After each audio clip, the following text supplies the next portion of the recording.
दुनिया के majority of people normal conventional जिंदगी जीना चाहते हैं। उसमें खुद का एक घर, जॉब, कार और पेट भी शामिल है। लेकिन कुछ लोग ऐसे हैं जिन्हें एक नॉर्मल कन्वेंशनल लाइफ बहुत ज़्यादा बोरिंग लगती है। इसी की वजह से वो स्ट्रेंज और अनऑथोराइज जिंदगी जीना चाहते हैं।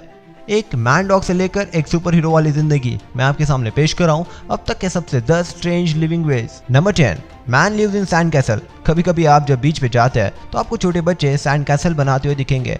वो हमेशा ही विश करते हैं कि एक दिन वो सैंड कैसल में रहेंगे, लेकिन एक इंसान के लिए ये रियलिटी बन चुकी है। मार्सियो मेटेलिस ये व्यक्ति रियो दे जानेरियो स्पार्सी बीच पर एक बड़े सैंड कैसल में 22 साल से रह रहा है। यह सुनने में काफी लग्जरियस लाइफस्टाइल नहीं लगती, लेकिन सैंड कैसल में रहना सेफ और पॉसिबल है। इस मैसिव सैंड कैसल के अंदर 3x3 फुट का हॉल है जो सेकंड हैंड बुक्स और दूसरी चीजों से भरा पड़ा है, और टॉयलेट भी कहा हो सकता है, बस आप सोच ही सकते हैं।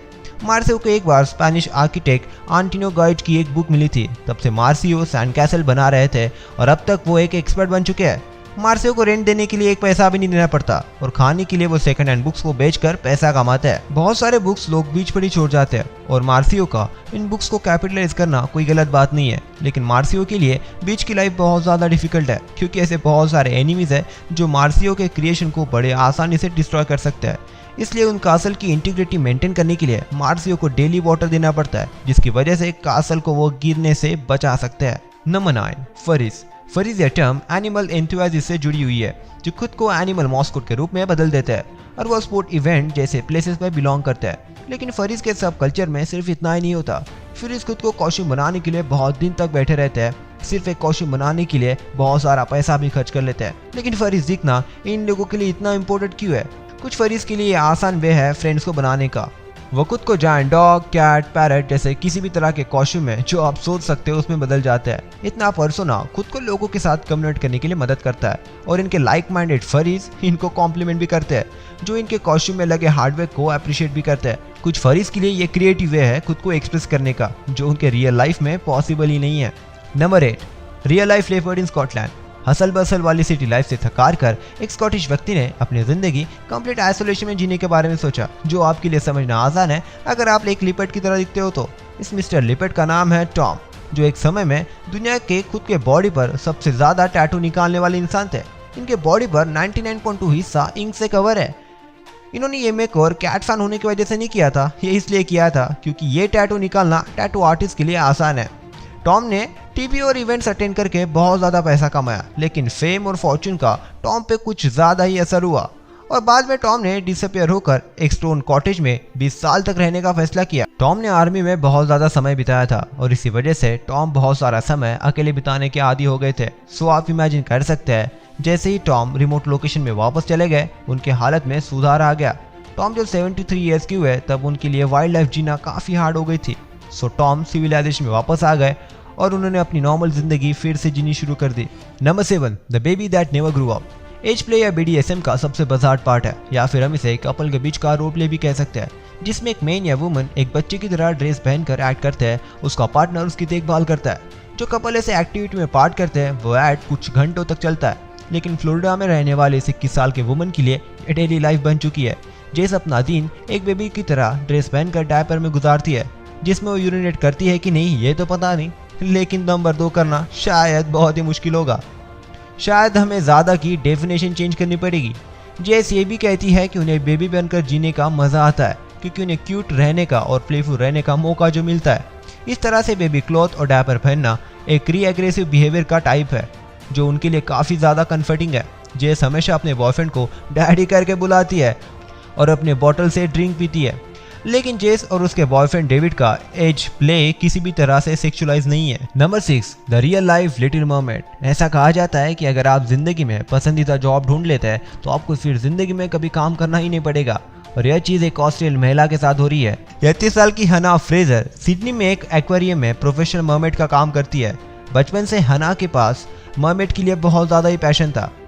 जब वो 9 साल की थी तब उसने अपनी पहली मरमेड टेल बनाई थी, और 2002 में उसने अपनी दूसरी मरमेड टेल बनाई, जिसे उसने वेट सूट मरमेड्स को 2 कोट हैंगर्स, स्लीपर्स और डब टेक का यूज करके बनाया था। हना 10 साल से फैशन इंडस्ट्री में काम कर रही है, लेकिन इसके बारे में कुछ ऐसी चीजें हैं जो आपको प्रूफ करके बताएंगे कि वह रियल लाइफ मरमेड कैसी है। हना पानी के अंदर ब्रेथ 2 मिनट तक होल्ड करके रख सकती है। उसके पास स्कूबा डाइविंग का भी एक्सपीरियंस है और उसे वेल, सी लायंस और डॉल्फिन स्विमिंग भी आती है। सो आप इसे रियल लाइफ मरमेड नहीं कहेंगे तो और क्या कहोगे। Number 5, super heroes not in comics. Super hero बनने का आइडिया कितना भी कूल लगता हो, लेकिन रियल लाइफ में किसी के पास इतना पैसा या फिर स्किल नहीं है कि वो एक सुपर हीरो बन सके। लेकिन इसका मतलब ये नहीं कि वो एग्जिस्ट ही नहीं कर। आप नाइट वॉरियर का एग्जांपल ले लीजिए। ये 19 साल का सुपर हीरो जो पब से निकलने वाले ड्रंक लोगों की मदद करता है और होमलेस लोगों को खाना भी खिलाता है। इसके पास सिर्फ एक ही चीज़ है और वो इसका सुपर हीरो कॉस्ट्यूम। और इसने कहा भी था कि उसे सिर्फ कॉस्ट्यूम की ज़रूरत है लोगों का अटेंशन ग्रैब करने के लिए, और ये हमेशा लोगों को उसके मैग्निफिसेंट अलर्ट से स्टन कर लेता है। नाइट वॉरियर के पास कोई भी ट्रेनिंग नहीं थी या फिर गैजेट्स और वेपन भी नहीं थे। ये अपने माँ के साथ रहता था, लेकिन इसने इस बात को सुपर हीरो बनने से नहीं रोका। जिस चीज़ ने इसे रोका था वो थे कुछ लोग। इन लोगों ने नाइट वॉरियर पर इसलिए अटैक किया था क्योंकि वो उस समय आउट ऑफ कैरेक्टर लग रहा था। इस घटना के बाद नाइट वॉरियर ने सुपर हीरो बनना ही छोड़ दिया। और हमारे दूसरे सुपर हीरो है फिनिक्स जॉन। यह person real life super hero से सबसे ज़्यादा क्लोज है। 22 साल के बेंजामिन फ्लोर ने एक दिन फिनिक्स जॉन बनने का सोचा। इनका सुपर हीरो बनने का रीज़न ये था कि इनके साथ एक्सीडेंट हुआ था, तब कोई भी नज़दीक व्यक्ति उनके लिए मदद के लिए नहीं आया था। फिनिक्स जॉन का कॉस्ट्यूम बुलेट प्रूफ वेस्ट और आर्मर प्लेटिंग के साथ इक्विप्ड है, लेकिन मुझे नहीं लगता जॉन को इसकी ज़रूरत गिरेगी क्योंकि जॉन एक प्रोफेशनल MMA फाइटर भी है।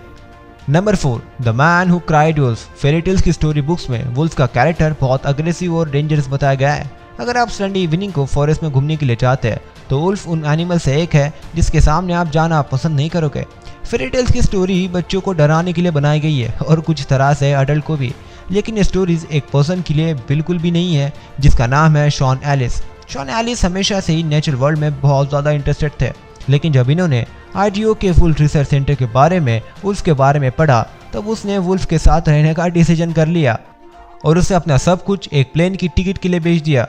शॉन ने कुछ समय तक रिजर्वेशन पे काम करके वुल्फ का ट्रेस करना और उनकी इन्फॉर्मेशन कलेक्ट करना सीख चुके थे। कुछ साल के बाद शॉन ने वुल्फ के नज़दीक जाने का डिसीजन ले लिया और फिर वो जंगल में रहने लगे। वो जंगल में वुल्फ के डेन के एरिया में रहते थे। वुल्फ का डेन ये वो रिमोट प्लेस है जहाँ पर वुल्फ के कब्ज रहते हैं। बाद में शॉन एक वुल्फ के पैक के साथ रहने लगे। वो वुल्फ शॉन को डियर का रॉ मीट भी लाकर देने लगे और वो उस रॉ मीट को कर्टेसी समझ के खाने भी लगा और कभी कभार उसने फ्रूट और बेरीज भी खाई। शॉन की बॉडी उस नए डाइट के हिसाब से एडजस्ट हो चुकी थी और उसके हिसाब से वो बीमार भी नहीं गिरने लगे। उसके पैक के साथ कुछ साल तक रहने के बाद शॉन मॉडर्न सोसाइटी में वापस आ चुके थे क्योंकि इनका वेट भी बहुत ज़्यादा बढ़ चुका था। उसे लगने लगा था कि अच्छा समय है मॉडर्न सोसाइटी में वापस जाने का, और उस एक्सपीरियंस की वजह से उसने खुद का केयर सेंटर भी बनाया जहां पर वो वाइल्ड वुल्फ और कैप्टिव वुल्फ की मदद करते हैं। नंबर 3, जंगल में घूमने के बेनिफिट को कोई भी नकार नहीं सकता है। फ्रेश एयर, फ्रेश फूड और हर जगह पे ग्रो रहता है और एक अच्छा प्लेस है जहां पर बुक रीड करके इन कुछ फायदों की वजह से एक आदमी ने जंगल को अपना घर बनाने के बारे में सोचा। मिक डॉज ये अपने स्ट्रेसफुल और हेक्टिक वर्ल्ड वाली जिंदगी से तंग आ चुके थे। जिन वर्ल्ड में हम अभी रह रहे हैं उसके लिए वो सब कुछ छोड़कर जंगल के बीच रहने लगा। माइक बेयरफुट सेंसेई इस नाम से भी जाने जाते हैं क्योंकि वो जंगल में घूमते समय किसी भी प्रकार के शू भी नहीं पहनते। उन्होंने 1991 से ही किसी भी प्रकार का फुटवेयर को पहनना बंद कर दिया था और उनका ये कहना था कि पैदल चलने की वजह से उनका प्लांटर फैसिट जैसे पेन, हैमर, टोज और बैक पेन भी ठीक हो गए थे। माइक को बेयरफुट चलना बहुत ज़्यादा ही अच्छा लगता है। माइक का मानना यह है कि बेयरफुट चलने की वजह से आपके सेंसेस इंप्रूव होते हैं और नेचर के साथ आपकी बॉन्डिंग और स्ट्रांग होती है। भले ही बहुत सारे लोग फॉरेस्ट में 1 घंटे से ज़्यादा नहीं रह सकते या फिर बिना वाईफाई के 1 या 2 मिनट भी नहीं रह सकते, लेकिन माइक को नेचर में रहना पसंद है और उनका अब तक का कोई भी प्लान नहीं है पुराने लाइफस्टाइल में वापस जाने का। माइक खुद को सूखा रखने के लिए प्लास्टिक गारमेंट्स का यूज़ करते हैं जो नेचर जैसे एनवायरनमेंट में रहने के लिए बहुत ज़्यादा इफेक्टिव है। Number 2, the record breaking lizard man. खुद के ऊपर टैटू बनाने के पीछे एक सिग्निफिकेंट रीज़न होता है। यह लाइफ टाइम रिमाइंडर होता है कि ज़िंदगी में आपके कुछ सिग्निफिकेंट हुआ है या फिर उसके लिए आपके दिल में कुछ ज़्यादा ही करीब है, या फिर यह खुद को एक्सप्रेस करने के बारे में होता है जो आप इसके पहले नहीं कर सकते थे और इसीलिए यहाँ पे लिजर्ड मैन आता है। इसका असली नाम एरिक स्पॉज है। इसने खुद के ऊपर बहुत सारे अनयूजुअल चीज़ें की है ताकि वो एक लिजर्ड मैन की तरह दिख सके। अगर आप उसे नज़दीक से देखते हैं तो आपको सुसाइड स्क्वाड के किलर क्रॉक जैसे दिखेगा। इसने खुद के बॉडी पर 700 घंटे से भी ज़्यादा टैटूइंग की है। इसने अपने दांत को धारदार किया है और अपने आईब्रोज के बीच में सबडिमल इम्प्लांट्स भी किए हैं और अपने टंग को डिवाइड भी किया है। एरिक को लिजर्ड बनना अच्छा लगता है और उसने ट्रांसफॉर्मेशन में जाने का फैसला 20 साल पहले ही ले लिया था। ये दिखने में कूल भी लगता है और ये बहुत सारे इंटरेस्टिंग चीज़ें भी कर सकता है। एरिक कुछ स्लाइड शो एक्ट भी परफॉर्म करते हैं जिसमें वह जायंट कॉकरोच को अपने दिमाग के पास रखता है। सोडो सॉलम भी कर सकता है और फिलहाल एरिक के पास the heaviest weight lifted and spun with a pieces year इस नाम से एक गिनीज वर्ल्ड रिकॉर्ड भी है, जिसमें वो 16 किलो का बियर केज अपने कानों की मदद से उठा लेते हैं। यह अमेजिंग वे है पार्टी करने का, लेकिन मैं तो ये कभी ट्राई नहीं करूंगा।